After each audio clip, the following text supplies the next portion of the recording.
हाय, दिवसाची सुरुवात झाली. पहिले अंघोळीला पाणी ठेवलं आणि त्यानंतर भूक लागणार म्हटल्यावरती लगेचच नाश्त्याची तयारी करायला सुरू केली. काल पोहे केले होते, मग आज म्हटलं चला उपीटाचा बेत करू. एका साईडला उपीट बनवून ठेवलं आणि लगेचच अंघोळ करून आले. आज सगळं आवरायच्या आधीच उपीट खायला घेतलं होतं, कारण उठल्या उठल्याच मला भूक लागली होती.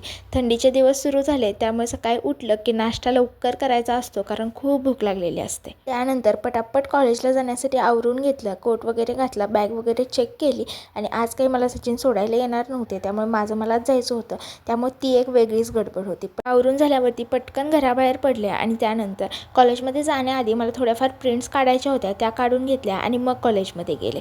आजची वायवासुद्धा कॉन्फरन्स हॉलमध्येच होती. कॉन्फरन्स हॉलची भीती असतेच आणि त्यात वायवाची भीती, म्हणजे भीती थोडीशी डबल होते. वायवा झाल्यानंतर घरी अशी डाकू बनून येत होते, कारण दुपारचं खूप जास्त ऊन पडलेलं होतं. घरी आल्यावरती लगेचच चेंज करून घेतलं. माझ्या मागचा पसारा इग्नोर करा, कारण तुम्ही वायवा झाल्यावरच आवरणार आहे.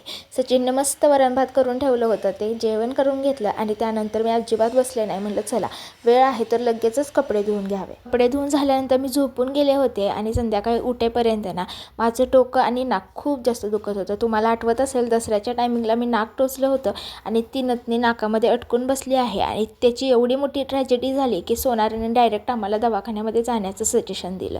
डॉक्टरांनी गोळ्या दिल्या आहेत, आता बघू पुढे काय होते ते. घरी आल्यावरती जेवणाआधीची गोळी खाल्ली आणि लगेचच स्वयंपाकाला सुरुवात केली. साईडला भात लावला आणि दुसऱ्या साईडला अंडी आणली होती, ती उकडायला टाकली. लगेचच दुसऱ्या साईडला चपात्या करून घेतल्या. तोपर्यंत सचिनसुद्धा मसाल्याची तयारी करत होते. येताना मी आमच्या दिरांचा मुलगा लाडू आहे त्याला घरी घेऊन आलो होतो आणि तो निवांत फोन बघत बसलेला होता.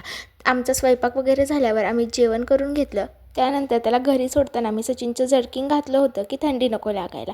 तो घरी गेला आणि मी माझ्या गोळ्या खाऊन माझा दिवस संपवला.